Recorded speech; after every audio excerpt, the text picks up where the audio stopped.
कुरुक्षेत्र के युद्ध में अर्जुन ने कर्ण का वध कर दिया था।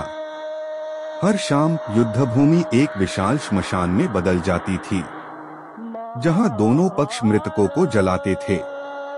कुंती ने पांडवों को यह समाचार दिया कि उन्हें अपने भाई कर्ण का अंतिम संस्कार करना है और उन्हें उसके जन्म के बारे में बताया। जब पांडवों को पता चला कि कर्ण उनका ज्येष्ठ भ्राता है, तो वे ग्लानि और शर्म से भर गए, क्योंकि उन्होंने उससे कभी युद्ध नहीं किया होता। उन्होंने उसके साथ बुरा व्यवहार किया और उसे सूतपुत्र कहकर शिष्टाचार से वंचित कर दिया।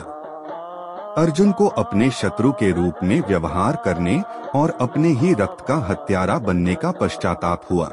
उन्हें यह भी एहसास हुआ कि कर्ण ने अपनी माता कुंती को दिए वचन के अनुसार अपने 4 भाइयों के प्राण बख्शे थे और वे हतप्रभ रह गए। युधिष्ठिर अपनी मां से सच छिपाने के लिए क्रोधित हुए और उन्होंने सभी स्त्रियों को श्राप दिया कि वे कभी भी कोई रहस्य अपने तक नहीं रख पाएंगी। युद्ध में बचकर वृषकेतु बहुत दुखी था। वह अपने पिता और भाइयों का अंतिम संस्कार करने के लिए वहां नहीं था। वह युद्धभूमि के दूसरे कोने में था और उसे घटित हो रही स्थिति का कोई अंदाजा नहीं था। वह नियमित रूप से कमर तक पानी में नदी में जाता और अपने पिता की तरह सूर्य देवता की पूजा करता।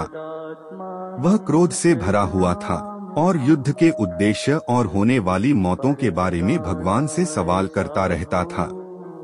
पांडव वृषकेतु के पास जाना चाहते थे, लेकिन उन्हें पता नहीं था कि कैसे। वह उनका अपना था।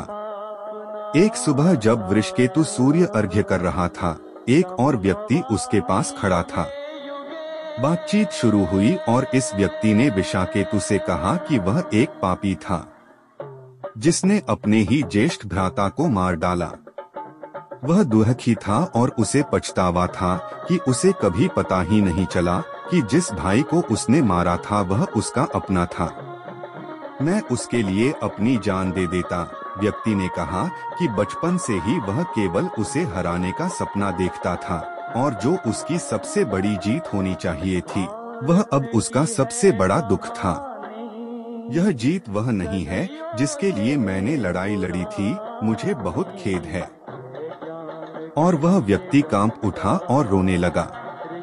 तुम यह नहीं जानते हुए कि वह तुम्हारा भाई था, उसे मार डाला, मुझे यकीन है कि वह तुम्हें माफ कर देगा। वृषकेतु ने कहा। अर्जुन ने कहा, मेरा ज्येष्ठ भ्राता कर्ण है, मैं तुम्हारा चाचा अर्जुन हूँ, मुझे क्षमा करो मेरे पुत्र।